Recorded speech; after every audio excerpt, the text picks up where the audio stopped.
Жоқ, оны үшеуіне общий ғой қазір ресейдер. Енді біздің жаңағы мен айттым ғой да. Нағыз мұғалім деген өз балаларына жаны ашып тұрады. Мысалы, түсінбей қалса тағы да қайталайды, түсінбей қалса тағы да қайталайды.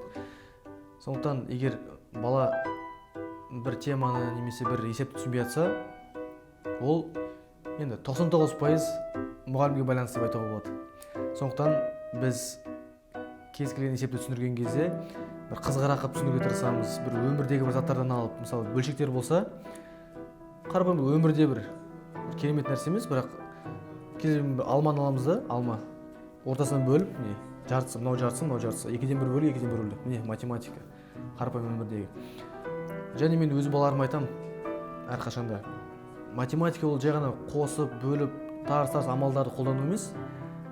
Ол кәдімгі математика өмір деп айтам. Ең бірінші сен сол есептің мағынасын түсініп ал, сен не сұрап тұр деген сияқты. Осылай. Және көбінесе ойын түрінде өткізуге тырысамыз.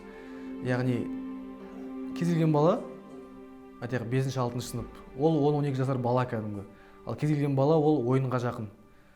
Сондықтан математиканы біз керемет бір лекция түрінде бір жазғызып, немесе бір тақтада бір нәрсе көрсетіп, балаларды отырғызып қоймаймыз жай ғана. Біз кез келген нәрсені ойынға айналдырып жібереміз. Яғни бала өзі білмей қалады, жаңа тақырыпты қалай түсінгенін, ойнап жатады да.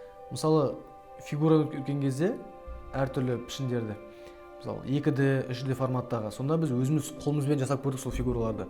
Былай қарасаң қарапайым күнде көріп жүрміз, дәптерден, кітаптан, мысалы әртүрлі мультиктардан. Бірақ біз оны қолмен істеп көрген жоқпыз, балалар.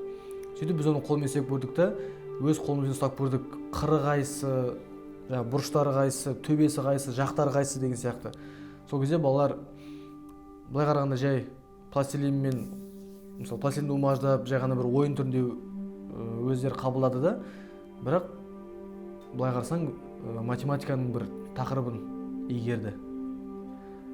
Біздің мақсатымыз кез келген бала болсын, одан бір болашақта бір керемет ғалым немесе бір профессор шығару емес, бірақ ол да болады әрине. Біздің басты мақсатымыз кез келген баланы бақытты ету.